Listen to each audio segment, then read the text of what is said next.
What's going on, guys? MariK here, and today we're going to be taking a look at the original Star Wars Battlefront that came out in 2004, the game that started it all. With the release of the Battlefront Classic Collection just 2 weeks away, we thought we'd go ahead and go over the older games for those people who haven't played them before, or for those who need a bit of a refresher course.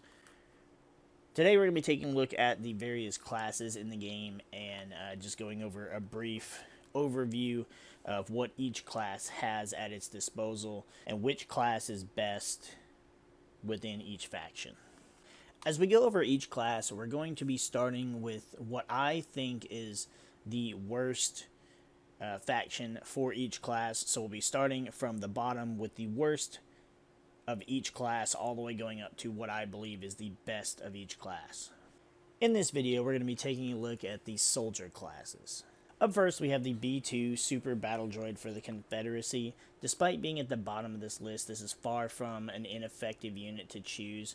Its primary weapon contains 55 rounds in each magazine with 220 in reserve, and as for its sidearm weapon, it has a tri-shot that is equipped onto its right arm. This is a replacement for the pistol that is used by the other standard soldier classes. As for its secondary weapon, it has a wrist rocket you can point and shoot at single targets. The reason we put the B2 Super Battle Droid at the bottom of this list is because while its arsenal is effective, it is not as ideal as the arsenal of the standard soldier units of the other factions. While its base primary weapon is nearly identical in function, its secondary weapon leaves a lot to be desired. While most factions have the pistol as their sidearm, the Super Battle Droid has a tri-shot that functions similar to almost like a shotgun, or in the Battlefront universe, it'd be like a blast cannon. This weapon is highly ineffective outside of extremely close range, and while you can get kills with it, I just don't feel like it's ideal, and it's not as useful as the pistol is for distances. What the Battle Droid does shine with is this wrist rocket launcher that it has in place of grenades. Now, while it is not the most effective on groups, and it will not score a kill unless it is a direct shot on your target, it is nice for taking out targets with a little more accuracy than a grenade. Next up is the Clone Trooper. Its primary weapon contains a total of 60 shots in each mag, which is the highest count out of all of the base soldier classes. However, with only 180 in reserve, it is actually the lowest ammo count of the four. Its sidearm is a blaster pistol that does not have ammo but does overheat if shot too many times in succession. 3 EMP grenades for infantry and 2 concussion grenades to use on turrets and vehicles. Despite having the lowest ammo count and grenade count of the 3 default soldier classes, the Clone Trooper is still very effective at getting the job done. As long as you aren't spamming holding down the right trigger, its rifle is pretty accurate. 3 grenades is still a decent amount, and to be honest, you're not really using those concussion grenades that much. They do a little bit of damage to infantry, but honestly, if you're trying to damage a turret or a vehicle, you're better off just playing the heavy class. Coming in second place is the Rebel Soldier with 50 rounds in the magazine and 250 in reserve, totaling 300, the highest ammo count out of the 4 classes.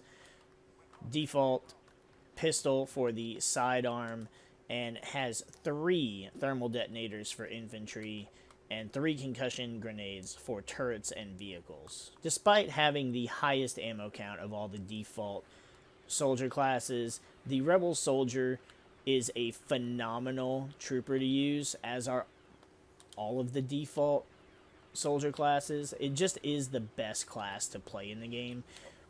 What really holds it back is the fact that it has 3 of those concussion grenades that, again, just don't really do a whole lot for it. and would just be better put to use with another grenade. At the top of the list, we have the Imperial Stormtrooper, 55 rounds in each mag, 220 in reserve for the second highest total out of all of the base classes. Default blaster for the secondary weapon. And what puts this class ahead of the Rebel Trooper is the fact that you have 4 thermal detonators for infantry and then 2 concussion grenades. Despite having 25 less rounds than the Rebel Soldier, I feel like the Imperial Stormtrooper is the best of the 4 default classes because it does have that extra thermal detonator that the Rebel class just doesn't have. Having an extra concussion grenade in place of an extra detonator, in my opinion, is what's more detrimental than the extra 25 shots, because you can pick up so much ammo in this game that you really are going to have a hard time being short on ammo with the default soldier classes. And in my opinion, having that extra grenade versus having 25 extra shots is a really big deal, especially when you're trying to take out groups of enemies as we are right here. You're trying to hold down a command post. You're trying to, keep them out of a choke point. It's more effective, and I think overall makes the Stormtrooper a slightly better class than the Rebel Trooper. So that's going to be it on our tutorial for the infantry class for each of the 4 factions. All 4 of them are very viable on any of the maps. Just a few very small differences set them apart, but you can't go wrong taking either of them. They're the easiest class to use. They're the easiest class to learn to play the game, and overall, they're probably the most balanced as well. Star Wars Battlefront Classic Collection comes out in just 2 weeks, so we hope to see you on the Battlefront.